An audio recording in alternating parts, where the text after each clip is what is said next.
ಮಂಜುಳ ಅವ್ರೆ ಏನ್ ನಿಮ್ ಪ್ರಾಬ್ಲಮ್? ಏನು ಹೇಳ ಸರ್, ಎಲ್ಲ ಪ್ರಾಬ್ಲಮ್ ಇದ್ದೇ ಇರುತ್ತೆ. ಎಲ್ಲ ಪ್ರಾಬ್ಲಮ್ ಇದ್ದೇ ಇರುತ್ತೆ. ಇದ್ದೇ. ಒಂದ್ ನಾಲ್ಕು ಕೇಳಿ. ಒಂದು ನಾಲ್ಕು ಅಂದರೆ ಈ ಕೆಲಸ ಮಾಡೋದೇ ಪ್ರಾಬ್ಲಮ್ಮು.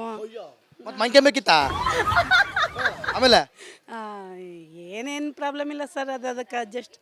ನಿಮ್ ಏರಿಯಾ ಪ್ರಾಬ್ಲಮ್ಮು, ಏರಿಯಾದಲ್ಲಿ ಸಮಸ್ಯೆ, ಬೇಸಿಕ್ ಸಮಸ್ಯೆಗಳು, ಕೆಲಸ ಮಾಮೂಲಿ ಸರ್ ಇದ್ದೇ ಇರುತ್ತೆ. ಈಗ ರೊಚ್ಚಿಗೆದ್ರು ನೋಡ್ರಪ್ಪ. ಮಾಮೂಲಿ ಇದ್ದೇ ಇರುತ್ತೆ. ಅವ್ರಿಗೆ ಏನು ಅನುಕೂಲ ಬೇಕು ಅವಾಗ ಅವ್ರವ್ರು ಬರ್ತಾರೆ, ಅವ್ರವ್ರು ಮಾಡ್ಕೋತಾರೆ, ಅವ್ರು ಹೋಯ್ತಾರೆ ಅಷ್ಟೇನೆ. ನಮ್ಗೇನು ಅನುಕೂಲ ಏನಿಲ್ಲ, ಏನಿಲ್ಲ ನೋಡಿ ಇಲ್ಲಿ ಕಲ್ಲು ಮುಳ್ಳಲ್ಲಿ ಓಡಾಡ್ತೀವಿ ನಾವು. ಕಲ್ಲು ಮುಳ್ಳಲ್ಲಿ ಇದೆ ನೋಡಿ. ಸ್ಲಿಪ್ಪರ್ ಹಾಕೊಳ್ಳೋದು ನೀವು? ಏನ್ ಹಾಕೊಂಡ್ರೆ ಏನ್ ಸರ್? ಅಷ್ಟೇ. ಏನ್ ಹಾಕೊಂಡ್ರೆ ಚುತ್ತವ? ಚುಚ್ಚುತ್ತವೆ. ಓಟ್ ಹಾಕಿದ್ರ ಹೋಗ್ಲಿ? ಅಯ್ಯೋ ಹಾಕಿದ್ವಲ್ಲ ಸರ್. ಓಟ್ ಹಾಕ್ಬೇಕಾರೆ ಏನು ಚುತ್ತಲಿಲ್ವಾ? ಅಯ್ಯೋ ಏನ್ ಚುತ್ಲಿಲ್ಲ. ಆಗ ಮಾಡಿಸ್ಕೊಡ್ತೀನಿ ಅಂತ ಹೇಳಿದ್ರು. ಏನ್ ಮಾಡಿಸ್ಕೊಡ್ತೀನಿ ಅಂದ್ರು? ಇದೇ ಏನೋ ಚೇಂಬರ್ ತೆಗ್ದು ಇದೇನೇ ಕ್ಲೀನ್ ಮಾಡಿಸ್ಲಿಲ್ಲ ಮನೆ ಮುಂದೆ. ಹಂಗೆ ಸರ್ ಏನು